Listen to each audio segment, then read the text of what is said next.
Praise the lord. దేవుని ఘనమైన నామమునకు మహిమ కలుగును గాక. ఈరోజు దేవుని వాగ్దానము, యథార్థవంతుల ప్రార్థన ఆయనకు ఆనందకరము. సామెతల గ్రంథము 15వ అధ్యాయం 8వ వచనము. ఈ ఉదయకాల సమయంలో గరుడైనటువంటి దేవుడే మనందరితో మాట్లాడుతున్న మాట, యథార్థవంతుల ప్రార్థన నాకు ఆనందకరము అని.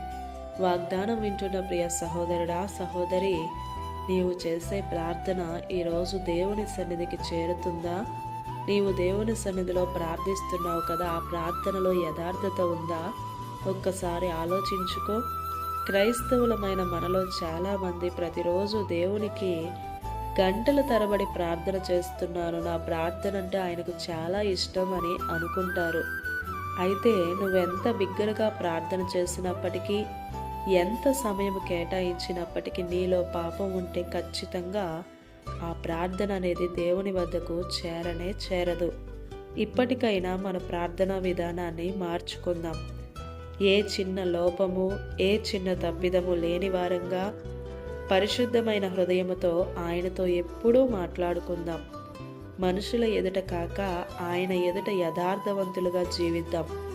అప్పుడు నీవు ఎంతసేపు ప్రార్థించినా ఆ ప్రార్థనను, ఆ మొరను ఆయన వింటాడు. నీ ప్రార్థనను బట్టి ఆయన ఆనందిస్తాడు.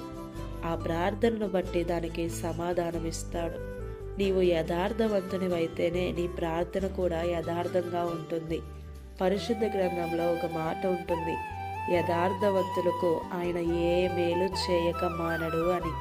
కనుక నీ ప్రార్థనలో యథార్థత ఉందో లేదో చూసుకో. ఆమేన్. ఈ దిన వాగ్దానం మనందరి జీవితాలలో నెరవేరాలని కోరుతూ, దేవుని సువార్త పరిచర్యలో మీ సహోదరి ప్రసన్న.